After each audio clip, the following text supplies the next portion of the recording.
Di sini kami dari kelompok 3 ingin mempresentasikan hasil diskusi kami mengenai makalah standar parameter kualitas daya, di mana sebelum kami memaparkan isi dari makalah kami, izinkan kami memperkenalkan diri terlebih dahulu. Perkenalkan, nama saya Rehulina Brusembering dengan NIM 522 123 008 sebagai moderator, dan rekan-rekan saya. Saya Sukamti Simbolon. Saya Christian Levander Sitorus. Saya Nicholas Eblan Purba. Tunggu Pal, nengok dulu videonya. Sitasnya sistem. Yang pertama, pentingnya kualitas daya dalam sistem tenaga modern.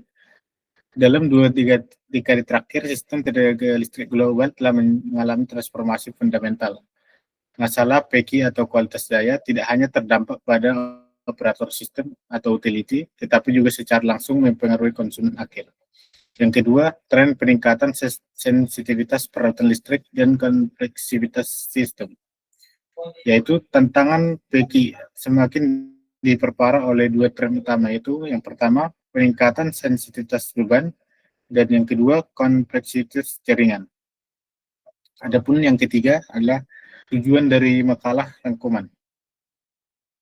Makalah ini menyajikan 3 tujuan, yaitu pertama menyajikan kerangka pemahaman komprehensif mengenai sumber karakteristik dan dampak fenomena PEKI dominan termasuk distorsi gelombang, variasi tegangan, dan transien. Yang kedua, mengevaluasi dan membandingkan efektivitas berbagai metode mitigasi, baik pasif, aktif, maupun berbasis perangkat elektronika daya yang diusulkan dalam literatur.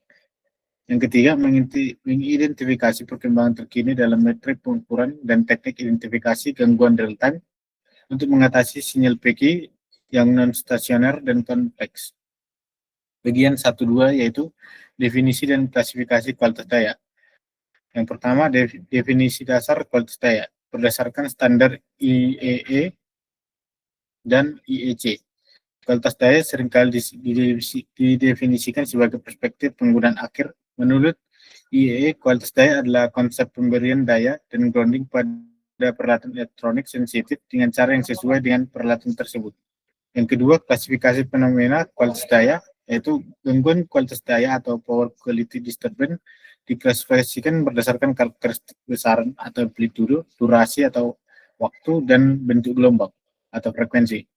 Klasifikasinya diadopsi dalam tinjauan ini yang selaras dengan standar industri.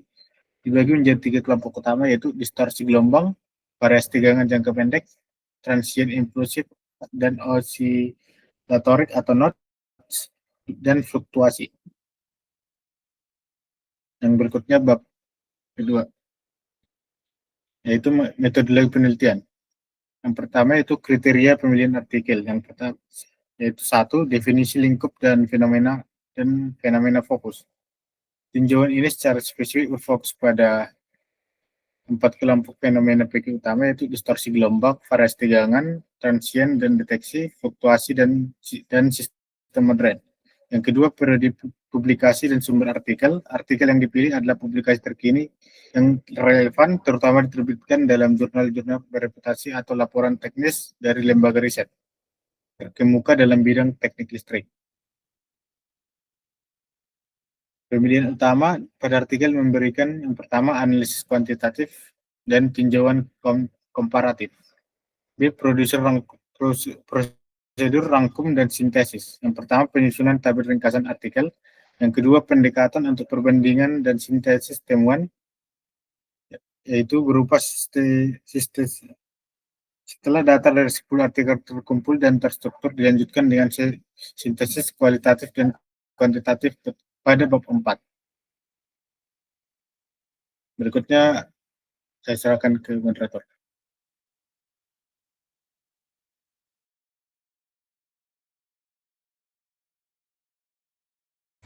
Mikmo. Baik, untuk pemateri 1 terima kasih. Untuk pemateri 2 saya persilahkan untuk saudara Christian. Baik, kita bahas ke pembahasan artikel. Yang pertama, di bagian artikel pertama yang dimana ada parameter ringkasan, deskripsi kebutuhan data, rangkuman data dari artikel, dimana judul artikel yaitu A Survey of Voltage Sake and Voltage Swell Phenomena in Power Quality Problem. Fokus fenomenanya itu fenomena utama yang dibahas di tinjauan komprehensif tentang voltage sake and voltage swell. Nah, konteks lokasi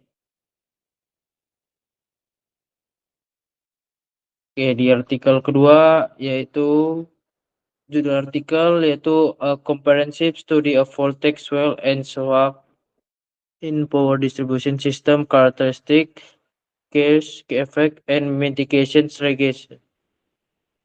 Fokus fenomenanya yaitu karakteristik penyebab dampak dan mitigasi voltage swell dan voltage shock.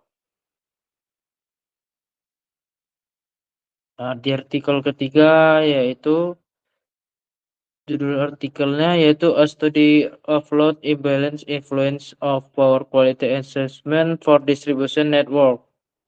Nah, di mana fokus fenomenanya yaitu pengaruh ketidakseimbangan beban atau load imbalance terhadap indikator PQ, FUF, PVOR, IUF, PR, dan voltage drop.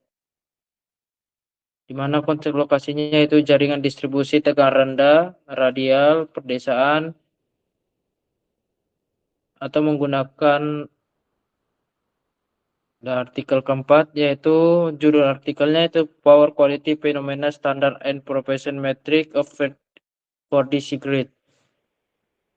Di mana fokus fenomenanya yaitu tinjauan komprehensi tentang fenomena PQ pada jaringan DC, Ripple transient, harmonisa, dan instability.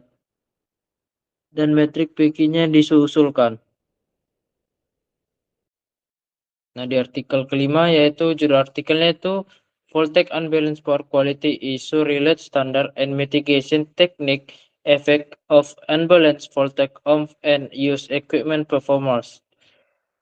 Di mana fokus fenomenanya yaitu ketidakseimbangan tegangan atau voltage unbalance dan efeknya pada mesin induksi, converter daya, dan adjustable speed drive atau ASD. Baik, saya balikan ke moderator. Baik, terima kasih untuk pemateri 2. Untuk pembacaan selanjutnya saya serahkan untuk pemateri ketiga yaitu Niko. Baik, saya akan melanjutkan artikel kami, yaitu artikel yang ke-6, judulnya Power Quality Indicators for Transient Disturbance.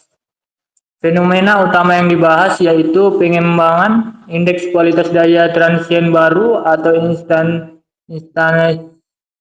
instantaneous distortion, energy ratio instantaneous K faktor berdasarkan analis waktu frekuensi.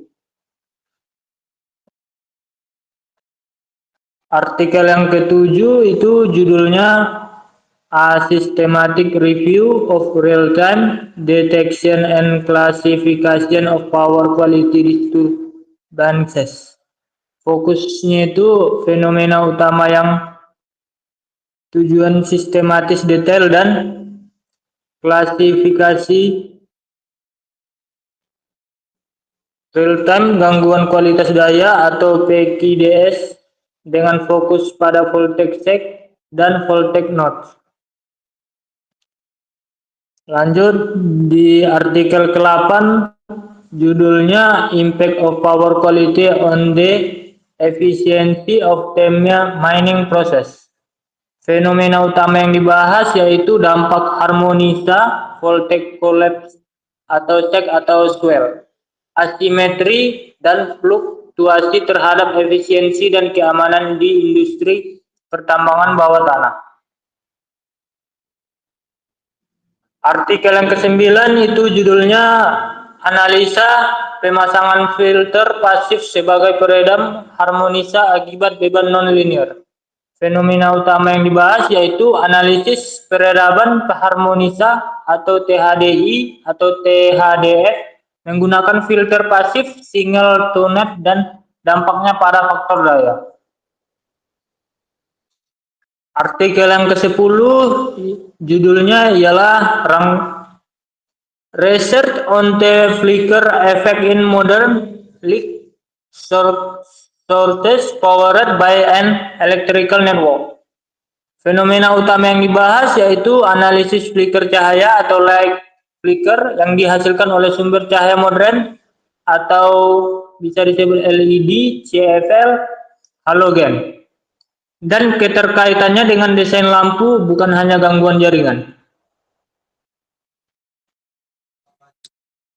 Baik, terima kasih untuk pemateri yang telah memaparkan